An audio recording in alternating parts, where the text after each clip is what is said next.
नमः सिद्धेभ्यः ॐ नमः ॐ नमः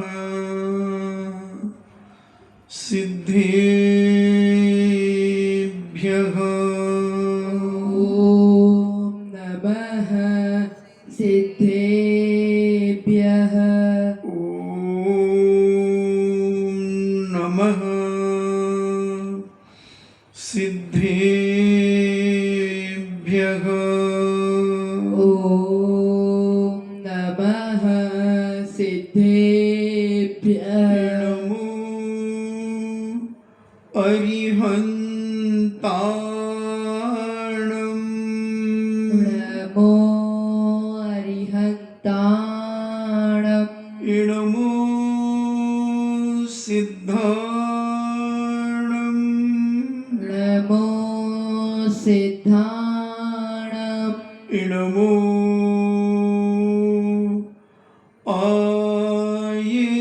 आयर्याणम् नमो आयर्याणम् नमो उबज्झायाणम्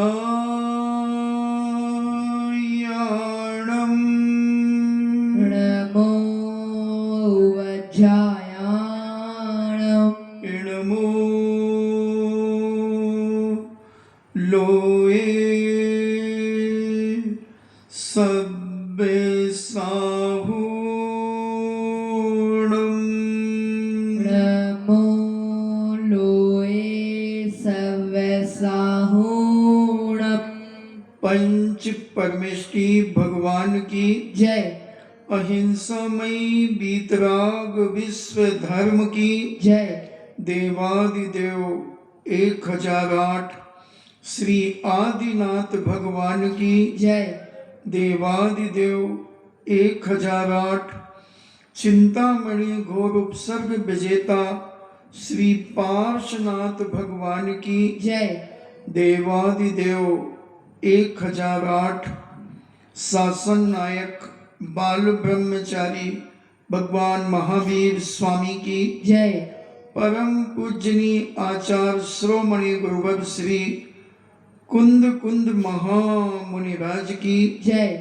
परम पूजनीय आचार्य श्रोमणि गुरुवर श्री विद्यासागर जी महामुनिराज की जय।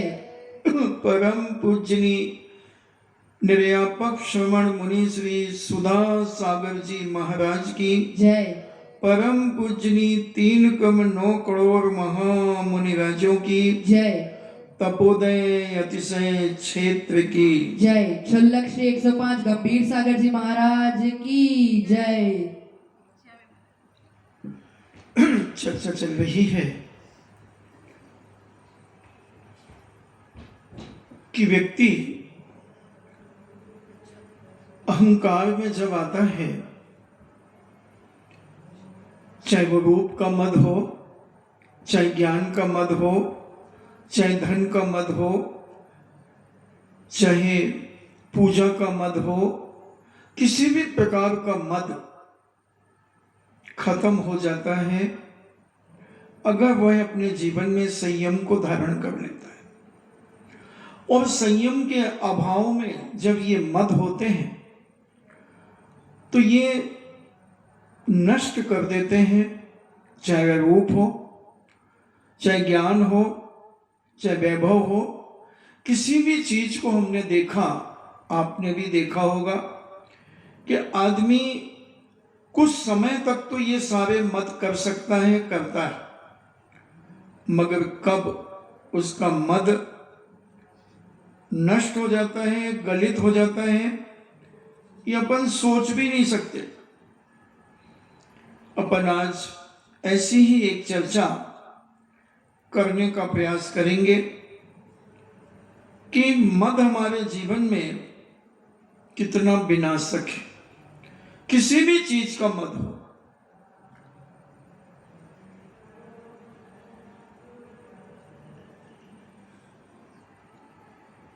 तो ऐसा हम ना समझी में बहुत सारी चीजें हम अपने जीवन में कर लेते हैं, और जब उसका फल हमारे सामने प्रकट होता है तो हम सोचते हैं कि ऐसे कैसे हो गया।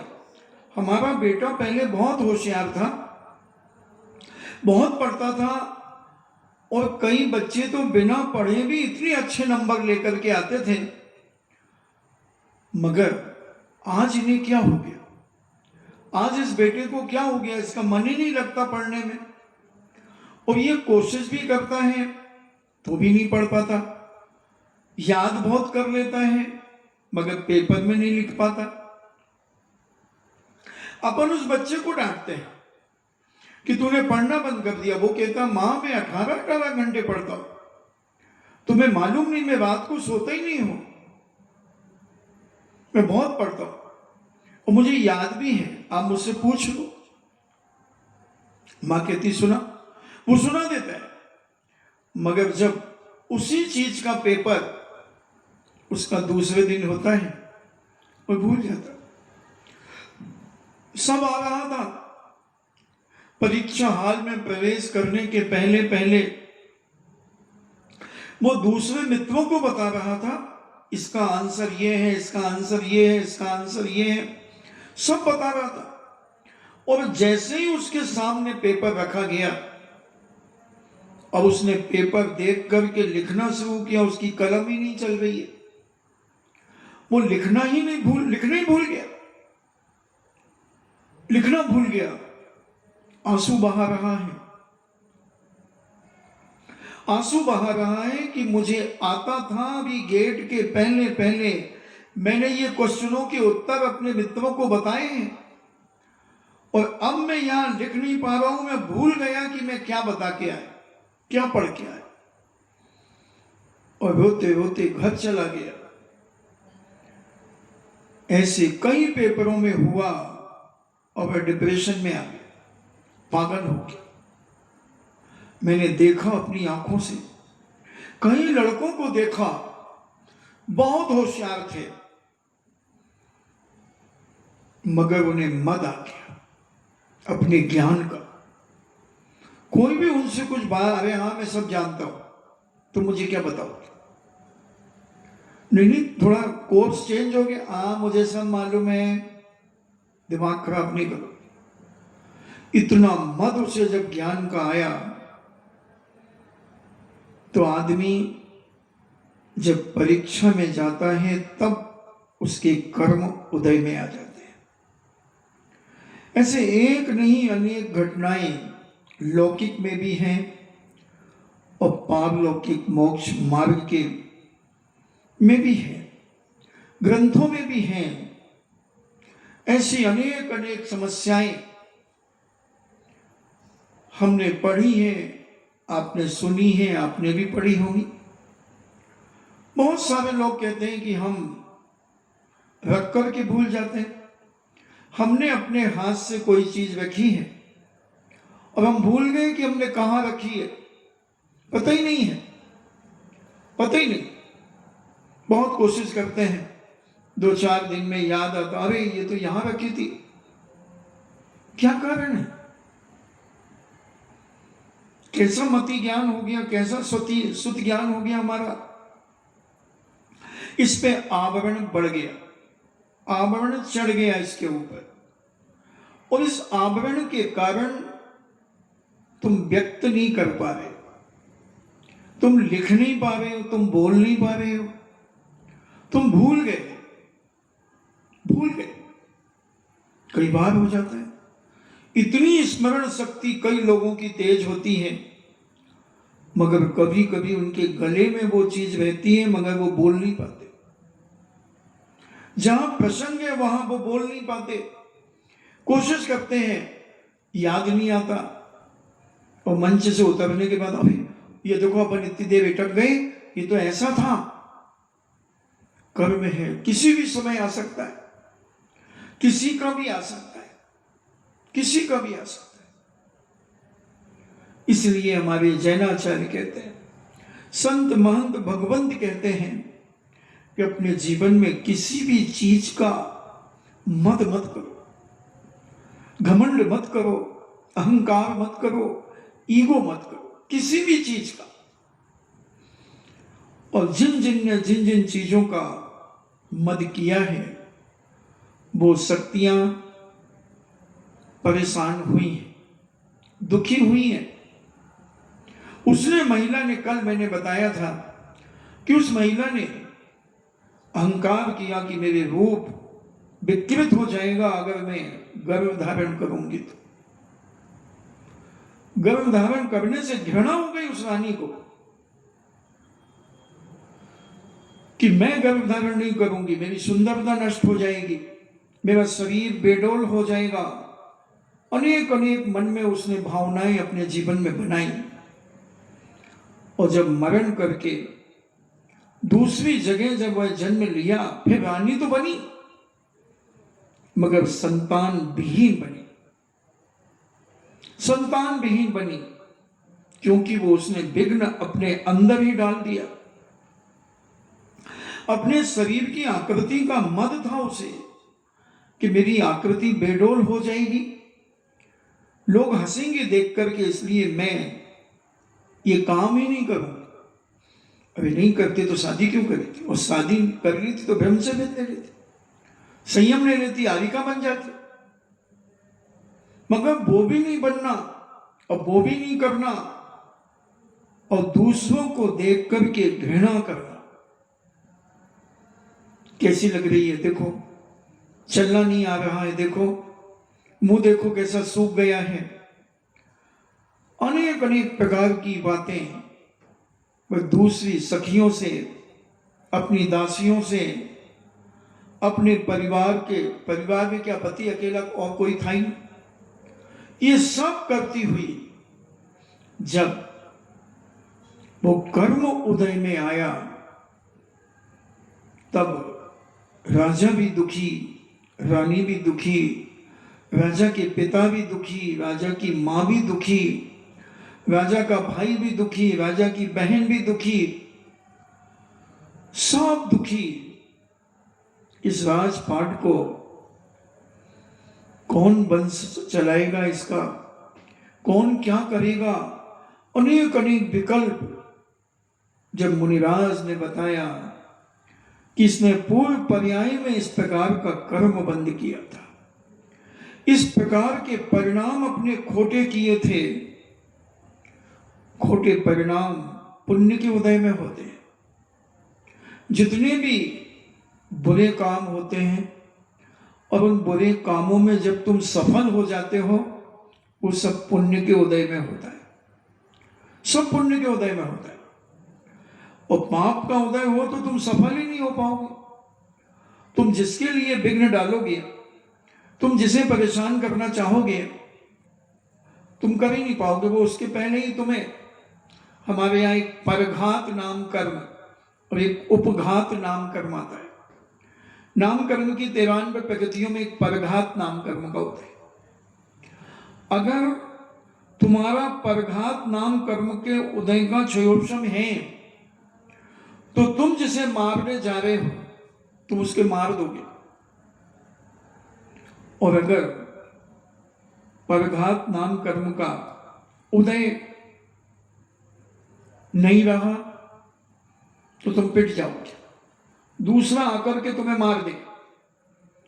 तुम कितने भी बलशाली रहोगे और वो दूसरा मार करके तुम्हारे जीवन को भी खत्म कर सकता है। अपघात नाम कर्म, हम स्वयं के द्वारा स्वयं का घात कर लेते हैं। भोजन करते करते कई बार जीभ कट जाती है, ये अपघात नाम कर्म। कभी गाल कट जाता है भोजन चबाते चबाते, कभी सिर फूट जाता है, कभी स्वयं स्लिप होकर के गिर जाते हैं। अपने द्वारा अपने आप को कष्ट जो हो जाता है वो सब अपघात नाम कर्म। और अपने द्वारा दूसरों को जो कष्ट दिया जाता है वो परघात नाम कर्म, उसके उदय से। तो ये ऐसी कुछ चीजें हैं कि कई बार हम स्वयं के द्वारा स्वयं नीचे गिर जाते हैं और बहुत दुखी होते हैं मगर हम सोच नहीं पाते कि ऐसा क्यों हुआ। ये हमारे किए बिना हो ही नहीं सकता, हो ही नहीं सकता। सब कुछ हमारा है। अगर ये दृढ़ सिद्धांत हमारे जीवन में आ जाए तो हम बहुत सारे नए कर्मों से बच जाएं। मगर हम दूसरों को थोप देते हैं, हम दूसरों के ऊपर मर देते हैं, उन्होंने ऐसा कर दिया। उन्होंने नहीं किया, वो आपने किया था तो उन्होंने आपको इतना किया है, आपको वापस किया है। तो आज अपन एक ऐसी चर्चा करेंगे कि जो मैंने पहली बार उसके बारे में सोचा और समझा कि ऐसा भी हो सकता है। बड़ा ज्ञानवान व्यक्ति एक क्षण में बुद्धूचंद हो सकता है और बुद्धू से बुद्धू आदमी एक क्षण में ज्ञानवान भी हो सकता है। कब कर्म का उदय कैसा आ जाए, कब आवरण ढक जाए और कब हट जाए। अवधि ज्ञानी मुनिराज का भी कभी कभी अवधि ज्ञान क्षीण हो जाता है। जो 1 साल पुरानी बातों को जानते हैं, भूत भविष्य वर्तमान की तीनों को, और जब अगर उन्हें मद आ जाए अपने ज्ञान का तो वो 1 दिन पहले की भी जानना भूल जाए। इसलिए अवधि ज्ञान के लक्षण कहें कि अवधि ज्ञान नाभि के ऊपर लक्षण होते हैं शरीर में। जिन मुनिराजों को या जिन श्रावकों को अवधि ज्ञान होता है, और अगर वो मिथ्या में बदल जाए तो फिर नाभि के नीचे हो जाते हैं वो लक्षण मिट जाते हैं। बड़ा विचित्र है जैन दर्शन। जितनी सूक्ष्मता जैन दर्शन दुनिया को देता है, बताता है, उतना 363 मतों के पास ये ज्ञान नहीं है। कितना सूक्ष्म बारीकी से प्राणियों को संबोधन देने की बात जैन दर्शन के ज्ञान में है। क्योंकि जैन दर्शन का ज्ञान साक्षात सर्वज्ञ देव के द्वारा बताया हुआ है। हमारा तुम्हारा ज्ञान नहीं है ये आचार्यों का ज्ञान भी नहीं है। ये साक्षात जिनेंद्र भगवान के द्वारा हुआ बताया हुआ मार्ग और उनके द्वारा बताया हुआ ज्ञान, उनकी दिव्य ध्वनि से निकला हुआ वो ज्ञान गणधर परमेश्वरी ने गूंथा है, ग्रंथ रूप में उन्होंने गूंथा। उसकी व्याख्या बड़े बड़े आचार्य परमेश्वरी साधु संत करते हैं। सब कुछ भगवान का है, हमारा कुछ है ही नहीं। इसलिए आप प्रवचन के बाद किसका गुणानुवाद करते हैं? जो प्रवचन करते हैं उनका कि जिनवाणी का? जिनवाणी के ज्ञान से सूझे लोकालोक, सो वाणी मस्तक धनो सदा देत हूं दो। तो जिनेंद्र भगवान की वाणी का ही गुणानुवाद होता है। भक्ता की तो जयकार हो जाती है, बहुमान तो उनका भी करते हो, मगर जो वाणी तुमने सुनी है वो सम्मान किसका है? जिनेंद्र भगवान का। क्योंकि जो कुछ हम जानते हैं वो भगवान जानते हैं, मगर भगवान के द्वारा ही हम जानते हैं। भगवान ने अपने केवल ज्ञान में जान करके हमें सब कुछ बताया है। अब ये बात अलग है कि जिसके ज्ञान की क्षमता क्षोभम जितना होता है वो उतना ग्रहण कर लेता है, भूल जाता है। भगवान तो सब कुछ बताते हैं 2 घंटे 24 मिनट में। ऐसी दुनिया की क्या विश्व की कोई भी भूत भविष्य वर्तमान की अनंत द्रव्य गुण पर्यायों को वो एक साथ जानते हैं, एक साथ जानते हैं। वो सब जान करके भी हमें सब कुछ बताते हैं, मगर हमें कितना याद रहता है, कितना हम समझ पाते हैं, ये हमारे ऊपर, हमारे ज्ञान का क्षोभम कितना है। इसलिए विनय पूर्वक स्वाध्याय करना चाहिए। कल स्वाध्याय के बारे में थोड़ी सी चर्चा हुई थी। हर व्यक्ति को पढ़ना चाहिए, हाथ पैर धोकर, मुख की शुद्धि करके और कायोत्सर्ग पूर्वक, मंगलाचरण पूर्वक स्वाध्याय करना चाहिए। और अगर आपको मंगलाचरण नहीं आता, आपको सिद्ध भक्ति, आचार भक्ति नहीं आती है, ओंकारम बिंदु संयुक्तम नित्यम ध्यायन्ति योगिना, ये वाला पाठ भी अगर नहीं आता है तो सीख लो। पूजा की किताबों में सब में लिखा हुआ है और बहुतायत ग्रंथों में ये मंगलाचरण होता है। ओंकारम बिंदु संयुक्तम नित्यम ध्यायन्ति योगिना कामदम मोक्षतम, ये पूरे याद करो। और नहीं तो एक कागज में रख लो फोटोकॉपी करा करके, और उसको 9 बार नमोकामन पढ़ के उस मंगलाचरण को पढ़कर और ग्रंथ शुरू करें।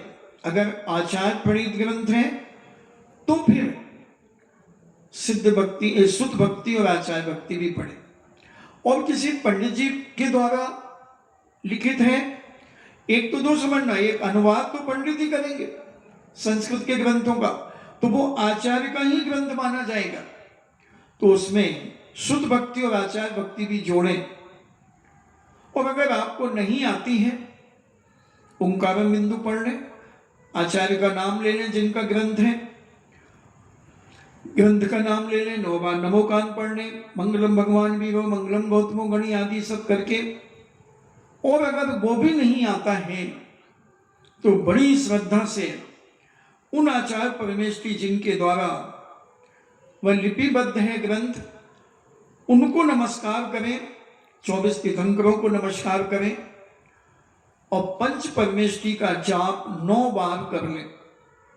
इतना तो करें ही करें और नमोस्तु कर ले, फिर आप पढ़ना शुरू करें। ऐसा करने से आपका ज्ञान वृद्धि को प्राप्त होगा। आपको 3 बार, वैसे तो मंगलाचरण 3 बार करने का कहा, एक मध्य मंगलाचरण भी कहा और एक अंतिम मंगलाचरण जो अपन जिनवाणी स्तुति करते हैं।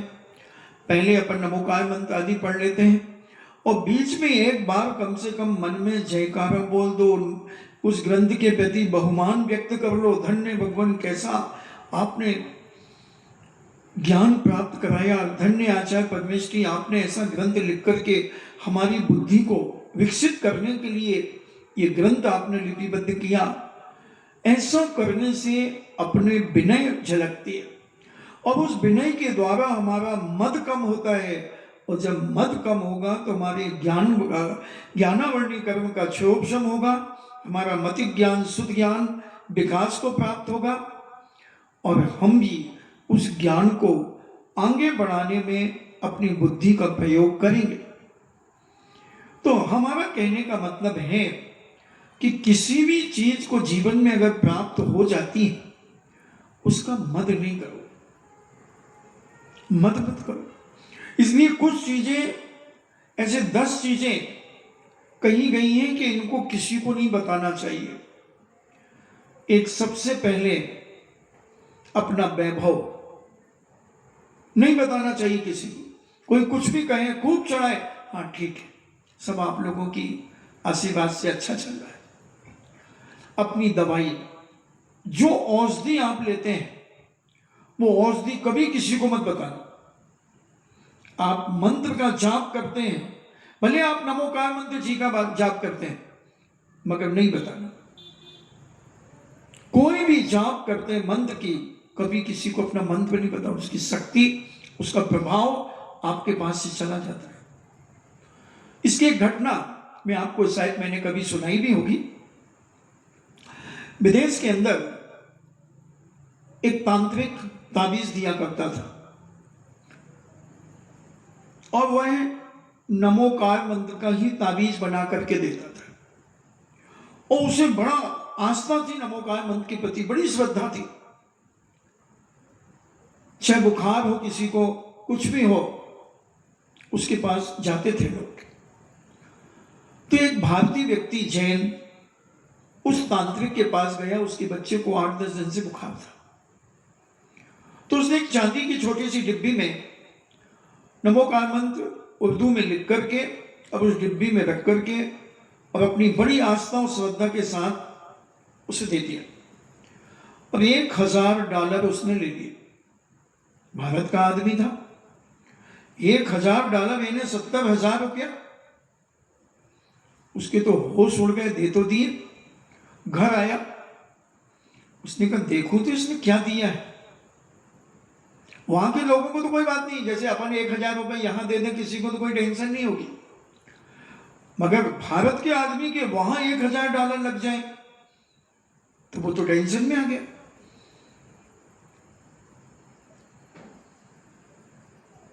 उसने खोल लिया और उर्दू में 5 लाइनें लिखी थी छोटी छोटी। उसने कहा यार ये तो उर्दू लिखी है। तो उसका एक दोस्त था जो उसके ऑफिस में काम करता था, मुसलमान था। उसने कहा ये क्या लिखा है, इसको पढ़। तो उसने कहा नमो अरिहंताणम, नमो सिद्धाणम, नमो आयरियाणम, नमो वज्रयाणम, नमो लोहे सभ्य सावरम। वो कहता है यार ये मंत्र तो हमारे बच्चा बच्चा जानता है, हमारी माँ ने तो हमें घुटी में पिलाया है नमो का मंत्र। लूट लिया यार उसने। और वो उसकी डिब्बी बंद करके वो गया। बोले बाबा जी इतनी लूट तो मत बनाओ, ये मंत्र जो तुमने लिखा है हमारा तो घर का बच्चा बच्चा जानता है। उसने कहा तू जैन होगा, निकल जा मेरे यहां से, पापी कहीं का, आया क्यों तू मेरे यहां पर। क्या चिल्लाया वो, तूने मेरे मंत्र का अपमान कर दिया। और उसने $1,000 उसका यूं फेंका, हट जा। और पूरा कमरा अपना धुलवाया, साफ कराया, लोहान जलाई, अगरबत्तियां जलाई। बोले नापाक आदमी मेरे यहां घुस गया, इसकी आस्था नहीं बेईमान की। खूब नाराज हुआ। तो अपना मंत्र कभी नहीं बताते।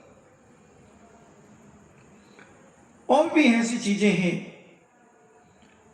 आयु के लिए भी मना करते हैं, अपनी आयु नहीं बताना। महिलाएं तो वैसे ही नहीं बताती, उनको पता नहीं क्यों, मगर नहीं बताएं तो अच्छा है। ऐसी मैंने पढ़ी थी।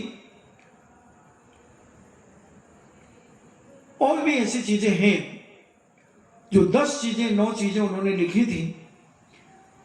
तो इनको अगर गुप्त रखें तो इनका बहुमान बढ़ता है, बहुमान बढ़ता है, अपनी आस्था बनी रहती है। मगर हमारी आदत होती भाई हम तो नमोकार मंत्र की 3 माला फेरते हैं और महाराज ने जो मंत्र बताया था उसकी 5 फेर लेते हैं और हम ये करते हैं वो करते हैं। अरे कौन पूछ रहा है तुमसे। मगर तुम्हें लगता है कि हम बताएंगे तो हमारी प्रतिष्ठा बढ़ेगी, हमारा मान सम्मान बढ़ेगा कि बड़े धर्मात्मा हैं ये। कुछ नहीं है, तुम्हारा बहुमान गिर जाएगा।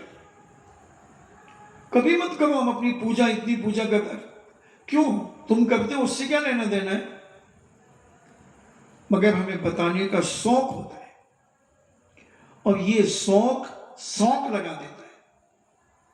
कई बार कहते हैं ना नजर लग गई, मेरी दुकान ही नहीं चल रही। कई को चौकों में ही नजर लग जाती, कई लोगों को कहते मगर चौके में रोज रोज आ रोज महाराज अब 2 दिन 3 दिन से खाली जा रहा, नजर लगा दिया।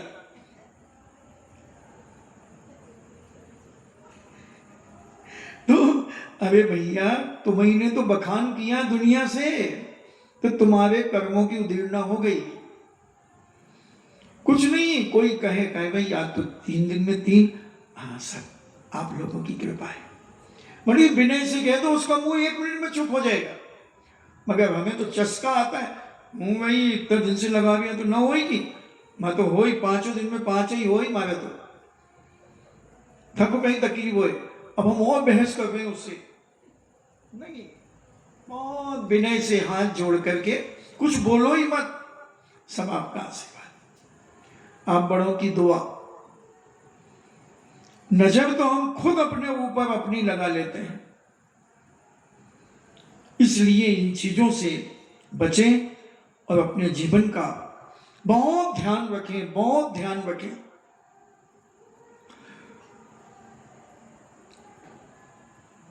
उड्ड उड्ड नाम का एक देश है, और उस देश के अंतर्गत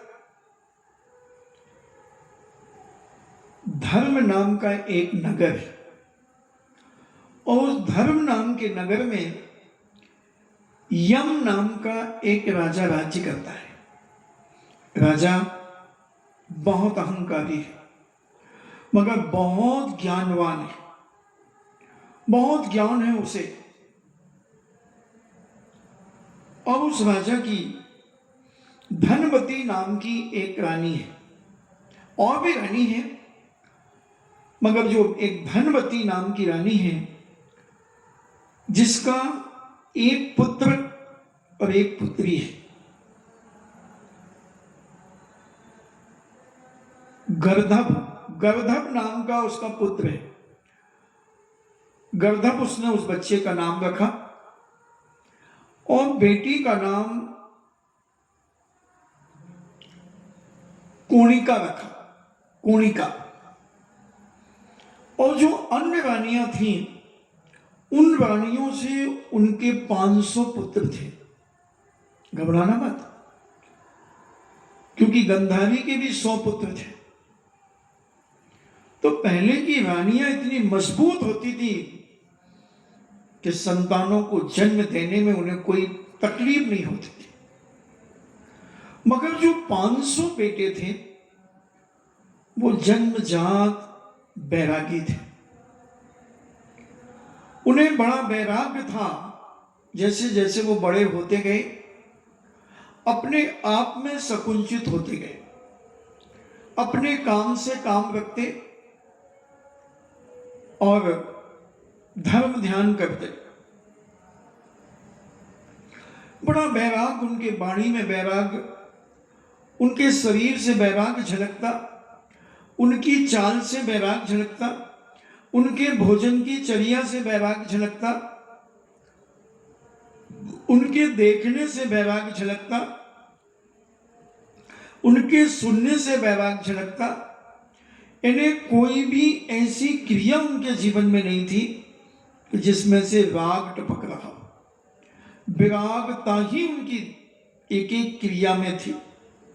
इतने दयावान, इतने करुणावान, और बड़े शांति से अपना भोजन करते, धर्म ध्यान करते। राजपाट का कोई लालच नहीं था, किसी प्रकार का वैभव का कोई मद नहीं था, न रूप का मद था, न ज्ञान का मद था।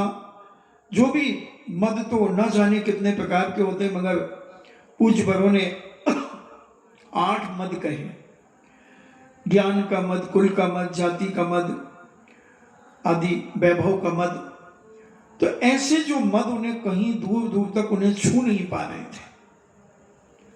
मगर जो गर्धर्व था, यह बड़ा उजड्डी था, और कोणिका जो थी, ये आनंद सुंदरी थी, संपूर्ण गुणों से संपन्न, संपूर्ण गुणों से संपन्न सारी नारी के गुण इसके अंदर विद्यमान थे। जैसे पूज्य जिनसेन स्वामी ने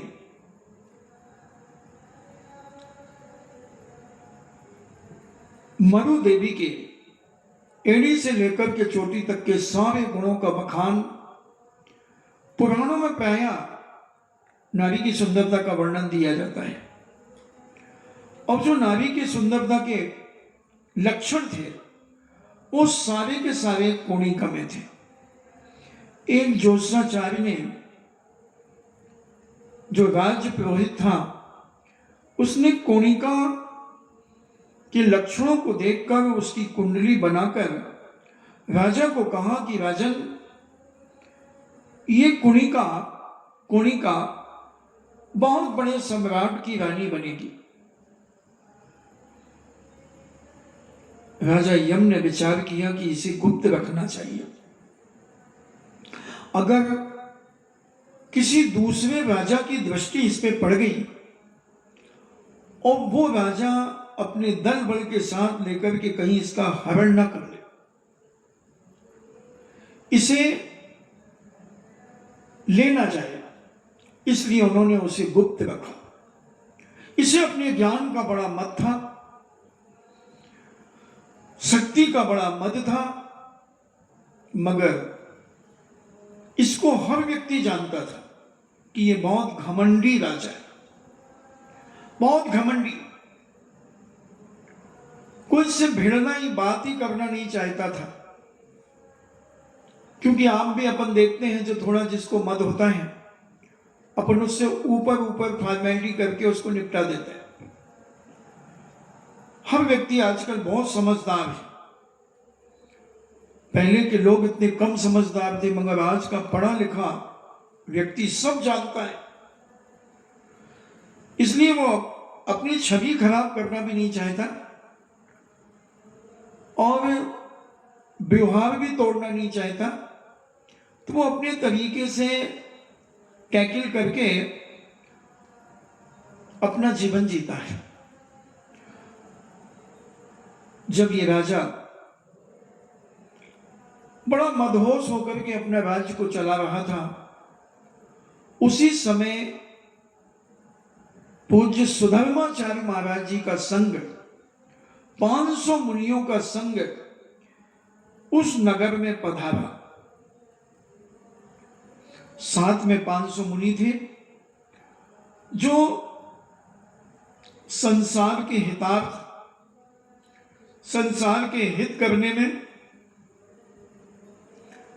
अपनी साधनारत रहते थे कि प्राणी मात्र का कल्याण कैसे हो, प्राणी मात्र के जीवन में सुख शांति समृद्धि कैसे प्राप्त हो और प्राणी मात्र संसार से कैसे छूटे। अनेक अनेक विचारधाराओं को लेकर पूज्यवर एक नगर से दूसरे नगर की ओर गमन किया करते थे। यानी यत्र तत्र विचरण करके धर्म की प्रभावना करते हुए अपने आत्म कल्याण में लगे हुए थे। और जब सुधर्माचार्य महाराज की बात राजा यम को पता चली कि हमारे नगर के उद्यान में सुधर्माचार्य सहित 500 मुनियों का संग आया है, तो ये सोचता है कि चलो उनसे कुछ वार्तालाप करते हैं। उनसे कुछ वार्तालाप करके अपने ज्ञान का प्रस्तुतिकरण उनके सामने करके और 4 लोगों से वाहवा लूटेंगे। समाचार सुना, विचार बनाया कि चलते हैं मुनिराज के दर्शन करने के लिए, वार्तालाप करने के लिए। और मुनि संघ का आगमन हो गया। मुनि संघ उद्यान में ठहर गए। उनका समाचार सुनकर के नगर के लोग पूजा अर्चना के लिए चल पड़े, धर्मोपदेश सुनने के लिए चल पड़े और बड़ा आनंद उत्साह उनके अंदर था। मगर जो राजा था, उस राजा को बड़ा अभिमान था अपने ज्ञान का कि मुझसे ज्यादा कौन विद्वत्ता रखता है, मेरे समान दुनिया में कोई ज्ञानवान नहीं हो सकता। ये साधु हुए तो क्या हुआ, मैं तो राजा हूं। और वह राजा भी वहां पहुंचा मुनियों की सभा में, मगर वहां पहुंचते ही उसका सारा ज्ञान शून्य हो गया। ऐसा कर्म का उदय आया, अशुभ कर्म का उदय, कि वो ज्ञान सारा का सारा कुंठित हो गया। वो एक शब्द की भी वार्तालाप पूज्यवरों से नहीं कर पाया। और ऐसे अशुभ कर्म के उदय से वह महामूर्ख बन गया। उसकी सारी विद्वत्ता एवं बुद्धि कि चमत्कार लोक को प्राप्त होगा। अतः राजा वह यम उसी समय मूर्खाधिराज घोषित हो गया। सारे लोगों ने उसे मूर्खाधिराज घोषित कर दिया कि मूर्खों का अधिपति राजा है। मुनिराज का प्रभाव ऐसा ही होता है, जो सच्चे मुनिराज होते हैं। ऐसे तो कई पंडित भी परास्त कर देते हैं कई लोगों को, और उसी समय राजा उठ करके अपने राजमहल में आ गया और विचार करता है कि मैं ना समझी के कारण मैं इतना मदहोश हो गया कि मैं मुनिराजों की सभा में मद लेकर के चला गया, अपने ज्ञान को बहुत ज्ञानवान मानने लगा। कितनी बड़ी अज्ञानता मेरे जीवन की, कितनी बड़ी अज्ञानता, और बहुत निंदा गरा करता हुआ मिथ्याभिमानी, उसका सारा मिथ्या ज्ञान द्रोहित हो गया। अब वह भगवान के श्री पावन पवित्र चरणों में जाकर निवेदन करता है कि हे भगवान, ये कैसे मेरे पाप का उदय कि मेरे सामने बड़े बड़े ज्ञानी विद्वान 5 मिनट भी वार्तालाप नहीं कर पाते थे, और मैं बड़े उत्साह के साथ गया था कि मुनिराजों से मैं वार्तालाप करूंगा, मगर मेरा ज्ञान कुंठित हो गया और भगवान के चरणों की नमस्कार करके बैठ गया और पुनः उन मुनिराज के चरणों में गया और उन मुनिराजों का वैराग में धर्मोपदेश सुना। उस धर्मोपदेश सुनकर के उसके मन में बड़ी आत्म शांति हुई। जो गिलानी से गल रहा था, जो अपनी निंदा गढ़ा कर रहा था, वह गिलानी से जो भरा था। कई बार होता है जब कोई आदमी गलती कर देता है और वह आदमी अपनी गलती की फील करता, गिल्टी फील होती है उसे जब, तो कोई उसे समझाता है तब उसे बड़ी शांति का एहसास होता है और बड़ा शांति का अनुभव करते हुए अभिमान को चूर करता है। और जब धर्मोपदेश सुनकर के उसने, राजा यम ने अपने हृदय में संसार की भोग विलासिताओं को तुच्छ समझा कि संसार की भोग विलासिताएं एक खाज और खुजली के समान है। ऐसा जीवन जीना किस काम का? मगर ज्ञान तो था नहीं, सारा ज्ञान कुंठित हो गया था। मगर उस राजा के मन में यह भाव आ गया कि अब मुझे भी दीक्षा ले लेनी चाहिए, मुझे भी दीक्षा ले लेनी चाहिए। अब अपने 500 बेटों के साथ उस राजा यम ने दीक्षा लेने का विचार कर लिया। अपने बेटे गंधर्व को राजपाट देकर, और मंत्री, उनका दीर्घ नाम का मंत्री था, मंत्री को संबोधन दिया कि मंत्री गंधर्व को राज्य का संचालन सुचारू रूप से चलवाना, और मैं दीक्षा धारण करके आत्मकल्याण करूंगा। मगर ज्ञान कुछ भी नहीं था और दीक्षा ले ली। 500 बेटे गुरु महाराज के चरण सानिध्य में शास्त्र स्वाध्याय करते करते ज्ञानवान हो गए। मगर राजा यम को कितना भी पढ़ाया गया, मगर उसे कुछ समझ में नहीं आया, कुछ भी समझ में नहीं आया। बिल्कुल निरा मूर्ख, यहां तक कहो अगर कि पंच परमेष्टि के नाम भी भूल गया। इन्हें नमोकार मंत्र, महामंत्र, वो भी भूल गया। बाकी सब बातें, धर्म की कोई बात उसे समझ में नहीं आती। बस जो गुरु महाराज ने चर्या करना बता दिया कि 4 हाथ जमीन देख करके चलना, अहिंसा व्रतों का पालन करना, चोरी नहीं करना, झूठ नहीं बोलना, कुशील नहीं करना, कोई परिग्रह मत रखना, और हिंसा का त्याग करा के ये 5 पाप, और 5 समितियां, ईरियापद समिति कैसे चलना, एषणा समिति कैसे भोजन को शोधन करके, भाषा समिति हितमित प्रिय वचन बोलना, आदि जो 5 समितियां थी, मलमूत्र का विसर्जन कैसे करना, ये सब समझ में आ गया। मगर और उसे कुछ समझ में नहीं आया, और वह है 500 जो उनके बेटे थे वो तो मुनिराज हो गए, मुनिराज बनकर के ज्ञानवान हो गए।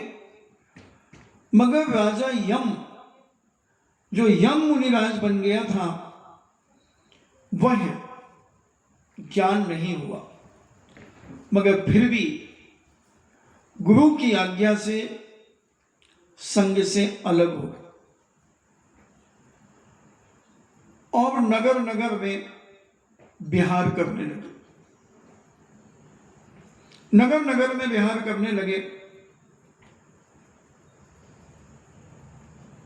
धीरे धीरे चलते चलते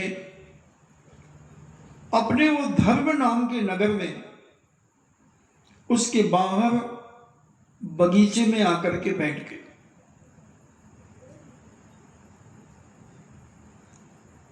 गर्धर्व को, जो राजा था, उसे पता चला कि मुनिराज नगर में प्रवेश करेंगे, पधारेंगे, तो कहीं ऐसा तो नहीं कि मुझे राजगद्दी से उतार करके और स्वयं राजा बन जाएंगे। क्या हो सकता है? मगर मुनिराज प्रातःकाल वहां से चले गए, और जब वो आगे बढ़ रहे थे तो रास्ते में उन्हें एक गधों का रथ मिला, जिस रथ में गधे लगे हुए थे, और उन गधों को इतना बोझ लाद दिया था कि वो गधे बड़े कष्ट उठा रहे थे। तब वो मुनिराज उनसे कहते हैं, देखना थोड़ा सा उनके ज्ञान का क्षोभम हुआ गधों को देख करके, और उन्होंने प्राकृत में एक लाइन कही जिसका अर्थ मैं तुम्हें बताता हूं। अरे गधे, कष्ट उठाने के बाद ही तुम्हें भोजन प्राप्त होगा। यम मुनि आगे बढ़े तो आगे देखते हैं एक स्थान पर कुछ बच्चे खेल रहे हैं। एक का नाम कामोद है और एक का नाम गोदा है और एक का नाम जयेश है, एक का नाम छोटू है। ऐसे मिलकर के बच्चे खेल रहे थे और छोटे छोटे बच्चे खेल रहे थे। उसी समय उन मुनिराज की जो पुत्री थी कोनिका, उसे देखकर सारे बच्चे भयभीत हो गए। जैसे छोटू को देखकर कौमुद भी थोड़ा सा डर जाता है कि छोटू आएगी अभी अभी चट चट दे देगी 2-3, तो वो डर जाता है। ऐसे वो जो खेल रहे थे वहां पर बच्चे, तो कोनिका को देखकर सारे बच्चे भयभीत हो गए। तब मुनिराज ने कहा कि आत्मा के प्रति बालकों, तुम दूसरों की ओर क्या देख रहे हो? तुम्हारी बुद्धि पत्थर के समान है, उसे छेदने वाली कोणिका उपस्थित है। उन बच्चों को कहा कि तुम्हारी बुद्धि क्या देख रहे हो तुम उसको? तुम्हारी बुद्धि तो पत्थर के समान कठोर है। उस पत्थर में छेद करने के लिए कोणिका उपस्थित हुई है, कोणिका उपस्थित हुई है, ये उनके अंदर। फिर उसके बाद मुनिराज आगे बढ़े तो एक मेंढक कमल के पत्र की ओर, कमल के पत्तों के बीच में छुपा हुआ था, और उसे देखकर एक सर्प उस ओर आ रहा था, सांप। तब मुनिराज कहते हैं, मुझे अपने प्राणों का तनिक भी भय नहीं है, डर तो तुम्हें है। उस मेंढक से कहता है। ये 3 बिंदु उन्होंने अपने जीवन में सीख लिए। पहला, गधों का रथ देख करके गधों से कहा कि भोजन तुम्हें तब मिलेगा कि ये कष्ट तुम्हें उठाना ही पड़ेंगे, बिना कष्ट उठाए भोजन नहीं मिल सकता। दूसरा, उन बालकों को खेलते हुए देखा और उनके बीच कुणिका आ गई, तब वो बालक भयभीत हो गए। तब मुनिराज ने अपनी आत्मा के प्रति एक निम्न गाथा रची, जिसका भाव है, बालकों, तुम दूसरे की तरफ क्यों देख रहे हो? तुम्हारी बुद्धि पत्थर के समान है, उसमें छेद करने वाली कोणिका उपस्थित है। उसी प्रकार उस मेंढक को भी संबोधन दिया, मेंढक को देखकर, क्योंकि मेंढक सांप को देख करके डर रहा था। तो वो कहते हैं, मुझे अपने प्राणों का डर नहीं है, डर तो तुम्हें है। उस मेंढक को संबोधन किया और पुनः लौट करके उसी बगीचे में आ जाते हैं। गर्दभ को पता चलता है कि कहीं अपना राज वापस लेने तो नहीं आ गए, तो वह अर्धरात्रि में अपने मंत्री के साथ तलवार लेकर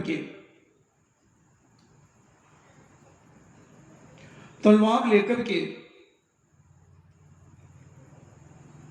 मारने का षड्यंत्र रचता है। देखना आदमी कितना, कहां पर कितना क्या कर जाए। सगे पिता थे, मुनि बन गए थे, मगर उसे भय पैदा हो गया कि ये कहीं राज वापस लेने तो नहीं आ रहे, तो इनको अपन समाप्त कर देते हैं। और वो झाड़ियों में छुपे हुए थे, और जिस समय मुनिराज उद्यान में बैठे थे और वो दोनों ने षड्यंत्र रच लिया, अर्धरात्रि थी, कि अपन इन मुनिराज को जब ये ध्यान में लीन है तो उसी समय इनको तलवार से इनकी गर्दन उड़ा देंगे। दोनों ने मुनि के ऊपर प्रहार करने के लिए खड़ग तान लिया, खड़ग यानी तलवार खींच ली। राजा गर्दभ तथा उसके मंत्री ने बारंबार ने अनेक बार तलवार खींची, मगर उनकी ग्रीवा को नहीं काट पाई, उनकी ग्रीवा को नहीं काट पाई।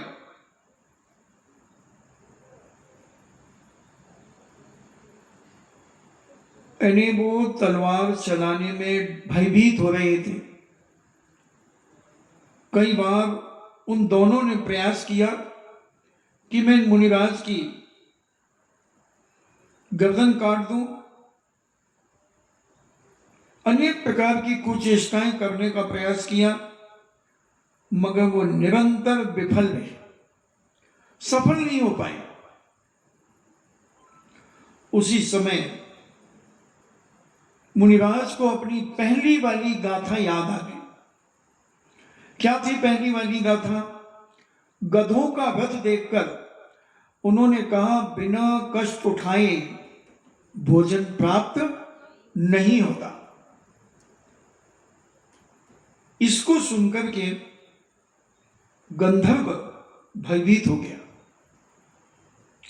डर गया। वह सोचने लगा, मालूम पड़ता है कि मुनिराज ने हमें देख लिया है। मुनिराज ने उसी समय दूसरी गाथा कही कि बच्चों, तुम भयभीत क्यों हो रहे हो? दूसरों की तरफ क्यों देख रहे हो? तुम्हारी बुद्धि पत्थर के समान है और उसमें छेद करने के लिए कोनिका उपस्थित है।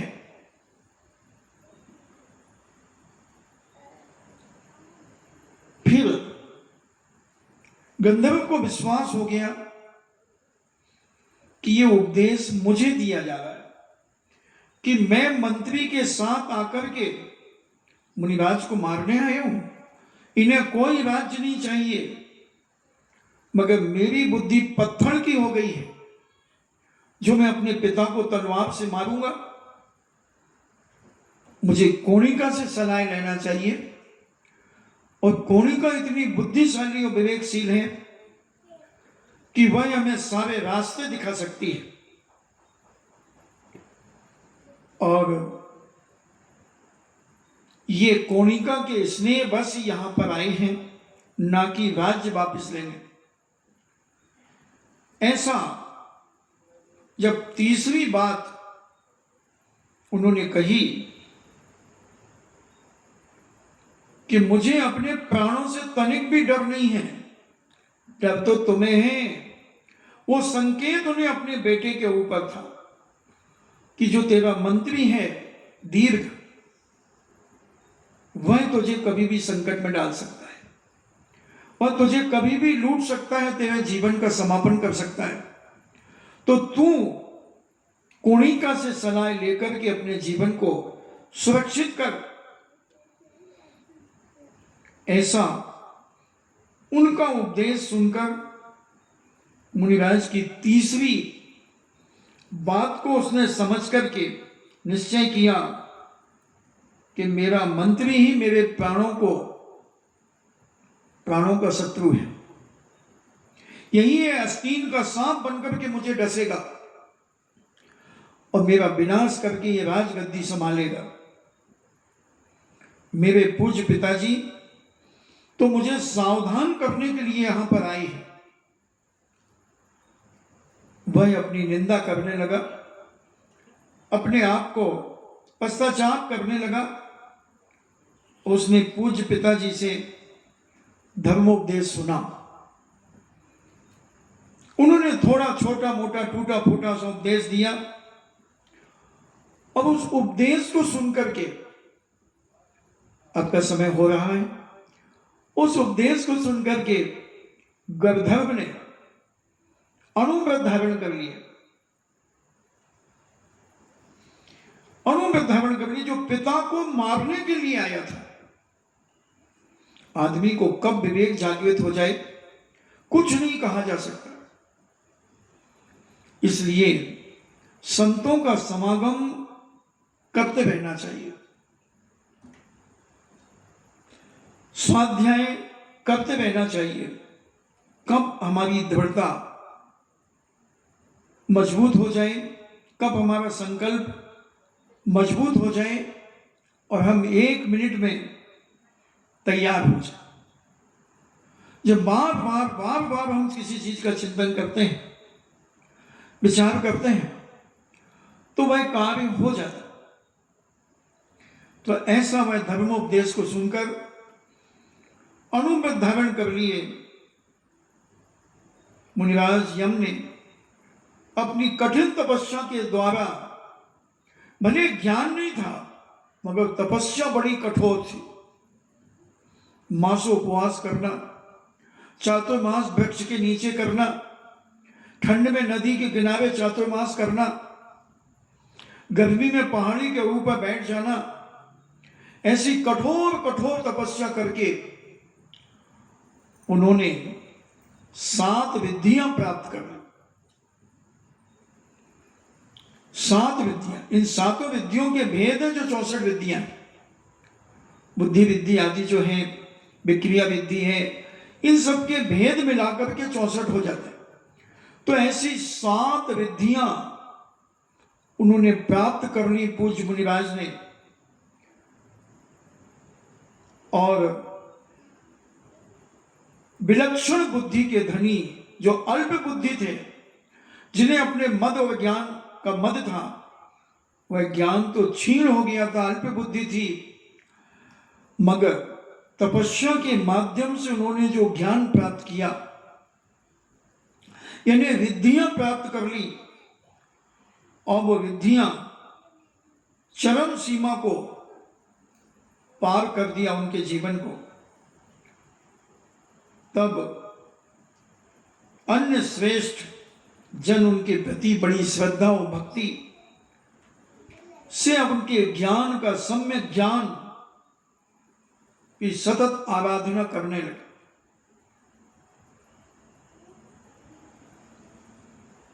हम समझें अपने जीवन में कि हमें मद करने से हमारा ज्ञान भी नष्ट हो सकता है, और उस यम राजा का ज्ञान नष्ट हुआ, मगर तपस्या लेने पर, संयम लेने पर उन्हें 7 विद्याएं प्राप्त हो गई, और वह विद्याएं के माध्यम से अपने जीवन को और व्यवस्थित करने लगे। बेटा भी व्यति बन गया और उसकी सद्बुद्धि जागृत हो गई। कई बार लगता है कि हम कैसे करेंगे, क्या होगा, मगर सब हो जाता है। इतने अल्प ज्ञानी यम मुनिराज अहंकार में तो आ गए राजा साहब की अवस्था में, मगर 500 बेटों ने जब दीक्षा ली तो उनके साथ दीक्षा लेकर, भले अल्प ज्ञान था मगर उस अल्प ज्ञान के माध्यम से ही उन्होंने 7 विद्याएं प्राप्त करके अपने जीवन का कल्याण कर लेंगे। बंधुओं, तो जैनाचार्य संत महंत भगवंत कहते हैं कि हम अपने जीवन में जितनी जल्दी से जल्दी हो सके संयम धारण करके, व्रती बन करके जीवन का यापन करें। इन्हीं मंगल भावना से सबकी आत्मा परमात्मा बने। इन्हीं मंगल भावना से जिनवाणी स्तुति। जिनवाणी के ज्ञान से सूझे लोकालोक, सो बाणी मस्तके धरो सदा देते हूँ धोख। हे जिनवाणी भारती तो ही जपो दिन रैन, जो तेरो शरणा गहे सो पावे सुख चैन। देव भजो अरिहंत को गुरु सेवा निर्ग्रंथ, दया धर्म पालो सदा यही मोक्ष का पंथ। 9 बार नमो का।